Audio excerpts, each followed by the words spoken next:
বিগত নির্বাচনে আপনারা যারা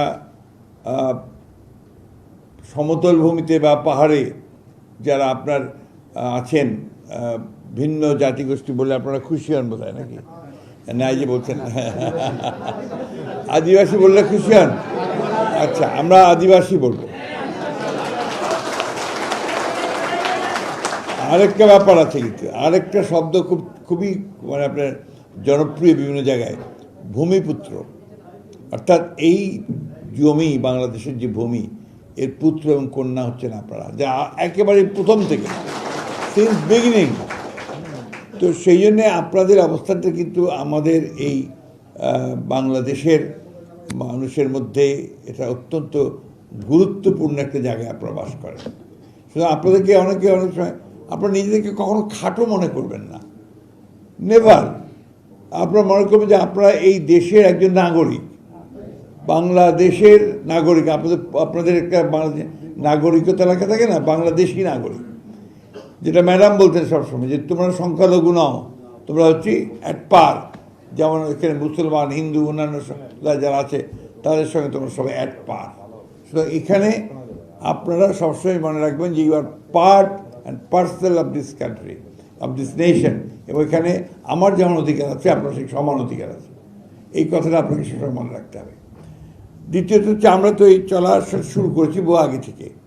আমাদের নান সাহেবের সঙ্গে আপনাদের নেতৃবর্গ, তারা বহু আগে থেকে এই সংগঠনটা শুরু করেছেন। এবং আমি পরবর্তীকালে আনান সাহেব মারা যাওয়ার পরে আমি চেষ্টা করেছি আপনাদের সকলকে একত্রিত করে কাজগুলো করার। খুব কঠিন, অনেক সময় আপনার সমস্যা হয়েছে, কিন্তু তারপরেও আমরা কিন্তু পায়ে পায়ে অনেক দূরে এগিয়ে গেছি, তাই না? এবং আজকে এমন একটা অবস্থা তৈরি হয়েছে যে যেখানে আমরা বলতে পারি যে এটা একটা ভায়াবল অর্গানাইজেশনে পরিণত হয়েছে, তাই না? তো আমি খুব খুশি হয়েছি যে আজকে আমি আমার পাশে দুজন মানুষকে পেয়েছি যারা আজকে খুব আমাদের সুখবর দিলেন। সুখবরটা কি? একটা প্রথম যে 100 কোটি টাকা একটা ফান্ড আছে, তাই না? আমাদেরকে আর চিন্তা করতে হবে না। ওই 100 কোটি টাকায় আমরা বাড়িয়ে এটারই অনেকভাবে আমরা ব্যবহার করতে পারবো।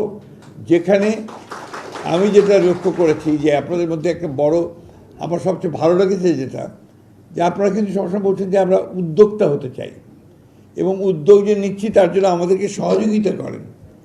এটা কিন্তু অনেকেই বলে সাহায্য দেন, আপনারা কিন্তু একবারও সাহায্যের কথা বলেননি। This is a very positive thing. এবং এই জিনিসটাকে আমি এখানে সত্তার সাহেব আছেন, যিনি অত্যন্ত গুরুত্বপূর্ণ জায়গায় বসে আছেন, একজন প্রধানমন্ত্রীর মুখ্য সচিব তিনি, এবং তার সঙ্গে আলাপ করেই আমরা সামনের দিকে এগোতে চাই। আমাদের বিজন বাবু দাদা আছেন, তিনিও খুব শিগগিরই এমন একটা জায়গায় যাবেন যেখানে গেলে তিনি আপনাদের বিষয়টা খুব ভালো করে দেখতে পারবেন। আর আমি তো আপনাদের লোক, আমি আপনাদের সঙ্গে যাচ্ছি, ঠিক কিনা? আপনাদের লোক কিনা? কি হ্যাঁ, এই কথাই আমি বলতে চাই। আসলে আমরা এই দেশে আমাদের অনেক সমস্যা আমরা জানি, এই সমস্যাগুলোকে আমাদের আস্তে আস্তে এক এক করে যে আমরা এগিয়ে যাই, সমাধান করা সম্ভব। এবং এগুলো আমাদেরকে চিহ্নিত করতে হবে যে আমাদের মূল, আপনাদের সঙ্গে যার কোথায় কোথায় সমস্যা আছে, কি করতে হবে, কি করতে পারি। আমি পাশে বসে ওনার সাথে কথা বলছিলাম এখনই, যে এই উদ্যোগটার ব্যাপারটা আমরা কীভাবে সলভ করতে পারি। আমরা চেষ্টা করব, আমরা প্রধানমন্ত্রীর সঙ্গে আলাপ করে, যে আপনাদের জন্য একটা আলাদা ফান্ড তৈরি করা যায় কিনা। একটা তো 100 কোটি আছে আলাদা, কিন্তু আপনাদের এই উদ্যোক্তাদেরকে ঋণ দেওয়ার জন্য স্বল্প সুদে হোক, বিনা সুদে হোক, অথবা কোনো জামানত ছাড়া এসএমই করতে পার, কীভাবে করা যায়, আমরা উইল ক্যান ডু ইট, আমরা করতে পারবো। তাহলে কিন্তু আমাদের অনেক সমস্যা। আপনাদের অনেকেই আছেন চাকরি করেন, বিভিন্ন জায়গায় এনজিওতে চাকরি করেন, কেউ সরকারি চাকরি করেন, বেসরকারি প্রতিষ্ঠানে চাকরি করেন, তাই না? তো তারা করছেন। আপনাদের শিক্ষার কোনো ব্যাপার থাকলে সেটাও আমরা দেখব চেষ্টা করে। আপনার ট্রেনিংয়ের কথা বলেছেন, সেই ট্রেনিংটাও আমরা সেইভাবে ব্যবস্থা করতে পারবো। আমাকে এখনই সত্তার সাহেব বললেন যে তার অফিসার্স ক্লাবের উল্টো দিকে আপনার একটা অধিদপ্তর আছে, সেই অধিদপ্তরটাতেও আপনাদের কী কী সহযোগিতা আমরা পেতে পারি। অর্থাৎ এটাকে আমরা এখন একটা প্রাতিষ্ঠানিক রূপ দিতে চাই আমরা, এবং সেক্ষেত্রে আপনাদের নেতৃবৃন্দের একটা উদ্যোগ লাগবে। আমার খুব ভালো লেগেছে, আমাদের দাদারা এরা কিন্তু খুব উদ্যোগী, প্রায় আমার কাছে আসেন, বাসায় আসেন, আর অফিসে যান, পেছনে লেগে থাকেন, এটাতেই কিন্তু আগায়। নাহলে কিন্তু আর পুশ না করলে আপনার কখনো আগায় না, তাই না? তো আমার বিশ্বাস আপনারা এখন দিক দিয়ে সজাগ হয়েছেন, আর আমরা আপনাদেরকে এইটুকু আশ্বস্ত করতে পারি যে আমাদের দরজা আপনাদের জন্য সবসময় খোলা থাকবে। আমার বাসার দরজা বলেন, অফিসের দরজা বলেন, সবসময় খোলা থাকবে। এনি টাইম, এনি মোমেন্ট আপনারা আসতে চাইবেন, কোনো সমস্যা থাকলে কথা বলতে চাইবেন, আমরা কথা বলবো, আমরা আপনাদের সমস্যার সমাধান করব।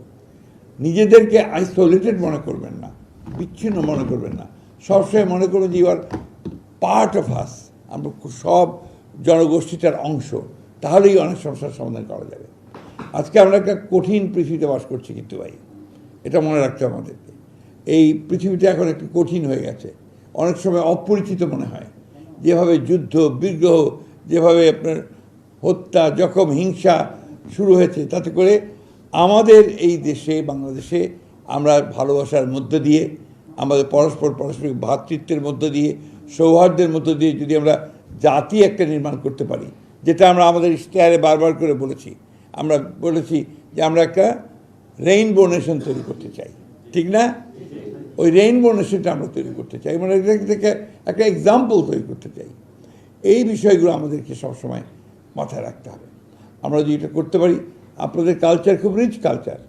আমি তো কয়েকটা জায়গায় ময়মনসিংহ গেছি, আপনাদের এখানকার কয়েকটা প্রোগ্রামে গেছি, আপনাদের গানটা এখন যেটা শুনলাম, এটা এত মিষ্টি গান। তো এই বিষয়গুলো যদি আমরা সকলের সামনে তুলে ধরতে পারি, তাহলে আমরা নিঃসন্দেহে আপনাদের যে একটা আইডেন্টিটি, যে কথা দাদা বললেন, আপনাদের যে একটা স্বকীয়তা আছে, সেটা আমরা প্রমাণ করতে সক্ষম হব। আমি আজকে আর বক্তব্য বাড়াবো না, এরপরে হচ্ছে কাজ, আমরা সেই কাজ শুরু করব। আজকেই শুরু হয়ে গেল মনে করেন, এখন থেকে আমরা এই কাজটাকে দ্রুততার সঙ্গে এগিয়ে নিয়ে যাব। আমার আরেকটা অনুরোধ থাকবে, আপনারা এখন যে ঐক্যটা সৃষ্টি করেছেন, এই ঐক্যটা যেন কখনো বিনষ্ট না হয়। আমাদের এই বাংলাদেশের মানুষের একটা খারাপ স্বভাব আছে, আমরা সহজেই বিভক্ত হয়ে যাই। এই বিভক্তি যেন আমাদের মধ্যে না আসে, এই কথাটা সবসময় মনে রাখতে হবে। এবং আমি বিশ্বাস করি আপনারা সবচেয়ে সহজ সরল মানুষ। আমার তো আমারও বয়স কমেনি, প্রায় অনেক বয়স হয়েছে, যা দেখেছি আমি আপনার সমতলে যারা আছেন, তারা খুবই সহজ সরল মানুষ হন, এবং সেই সারল্য নিয়ে, সহজতার মধ্য দিয়ে, ভ্রাতৃত্ব বন্ধুত্বের মধ্য দিয়ে আসুন, আমরা সামনের দিকে এগিয়ে যাই। আমরা পেছনে তাকাবো না, সামনের দিকে আগাবো, ঠিক আছে? আমরা এরপর একটার পর একটা অনুষ্ঠান করব, আমরা আপনাদের কালচার নিয়ে এক্সিবিশন করব, সে তুলে ধরবো সকলের সামনে। সেখানে সম্ভব হলে আমরা আমাদের প্রধানমন্ত্রীকে নিয়ে যাব। আমি অনেক আগে ওনাকে বলেছিলাম যে প্রধানমন্ত্রী প্রধান অতিথি থাকবেন, আর আপনাদের সারা বাংলাদেশের এই আদিবাসীরা আপনারা একটা বিশাল একটা সমাবেশ করবেন, সেটার দায়িত্ব আমরা নেব। সে ঢাকায় হবে, টাইম করবো এটা। এখন তো ধরেন বর্ষা আসতেছে, তো আবার একটু শীত আসুক, আমরা আশা করি যে ধরেন সেপ্টেম্বর, অক্টোবর, নভেম্বরের দিকে করা যাবে। আমরা এর আগে একটা প্রোগ্রামও নিয়েছিলাম, মনে আছে আপনার? তো সেটা বিভিন্ন কারণে হয়নি। এইবার আমরা সেটাকে সফল করব। প্রয়োজনে সেটা চীন মৈত্রী সমিতিতে করব, অথবা আপনার সারওয়ার্দী উদ্যানে করব, যেখানে আমাদের জন্য সুবিধা হবে সে জায়গায় আমরা করব। বাট আমরা এটা করব এই বছরেই, আপনারা নিশ্চিত থাকেন। এই বলে আপনাদের সকলের সুস্বাস্থ্য দীর্ঘায়ু কামনা করে আমি শেষ করব। আর সেই সঙ্গে যাওয়ার আগে আমাদের একটু মিষ্টান্ন আপনাদের জন্য আছে, সেই মিষ্টান্ন আপনারা গ্রহণ করবেন। ধন্যবাদ।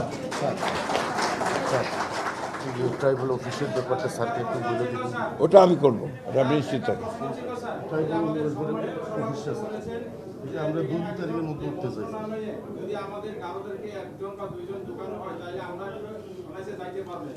এটা তো সময়ের ব্যাপার, আইনের ব্যাপার, আপনার সরকারি নিয়ম কানুনের ব্যাপার আছে। এটা আমরা দেখব যে কিভাবে করা যায়, কিন্তু এখন যেটা পারছি আমরা সেটাই বলছি। হ্যাঁ, ঠিক আছে।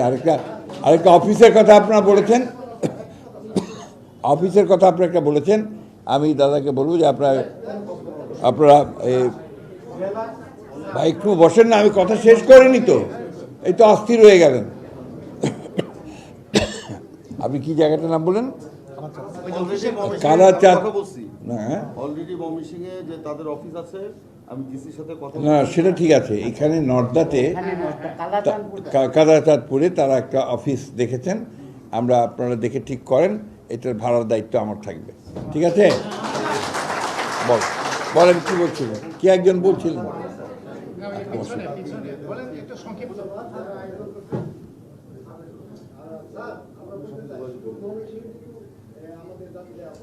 না, সেটা বলে নিতে হবে, সারা দেশ বলছি তো, সেটাই তো বললাম, সারা দেশের। আপনি আবার ওই বিভাজন সৃষ্টি করবেন না।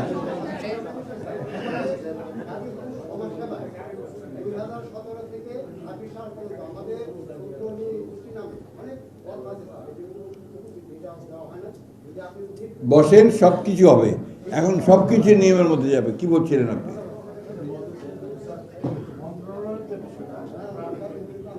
প্রধানমন্ত্রী হওয়ার আগে আমাদের কিছুদিন আগে আমরা একত্রিত হয়েছিলাম যে আমাদের আসলে আমাদের সাথে কবে আমরা সুখবর খবর দিয়ে। ঠিক আছে, থ্যাংক ইউ, অনেক ধন্যবাদ আপনাদের।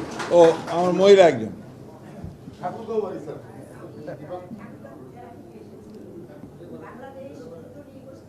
ঠাকুরগা কোথায় বাড়ি আপনার? 9 নম্বর ওয়ার্ডে। তো আপনি তো আমার ভোটার। হ্যাঁ, বলেন কি নাম আপনার? বাহ, গুড, বলেন।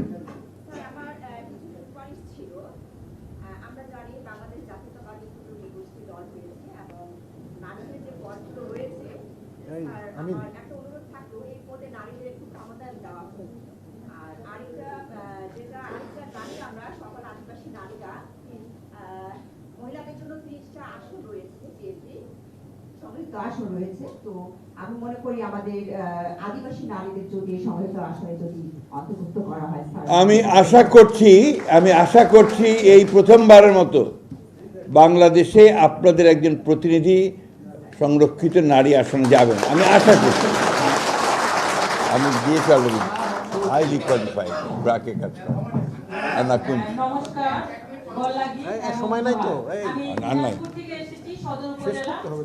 আর আমি ওরাও সম্প্রদায় নিয়ে আমাদের দিনাজপুর সরকারি কলেজে নাকি স্যার নাকি পড়াশোনা না, উনি প্রভাষক ছিলেন। আমি পড়িয়েছি ওখানে দীর্ঘদিন, আমার বহু ফ্যান আছে দিনাজপুরে। আপনার নাকি বুদলা ওরা নাকি আপনার ফ্রেন্ড ছিল। কে? বুদলা ওরা, হ্যাঁ, উনি বিএনপি, আমার মামা, হ্যাঁ, উনি বিএনপি থেকে উনি অবশ্য নির্বাচিত হতে পারেন, তখন কিন্তু উনি বিএনপি পার্টি করতো। জি জি জি জি। তিনি হাকিমপুর থেকে।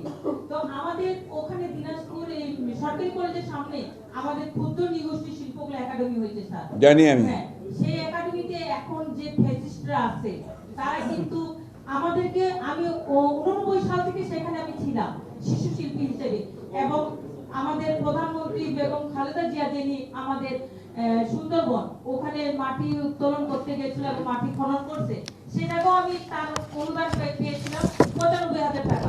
এবং ক্ষুদ্র নিগোষ্ঠী শিল্পকলা একাডেমিতে আমাদের অনেক বাদ্যযন্ত্র কিনা হয়েছিল।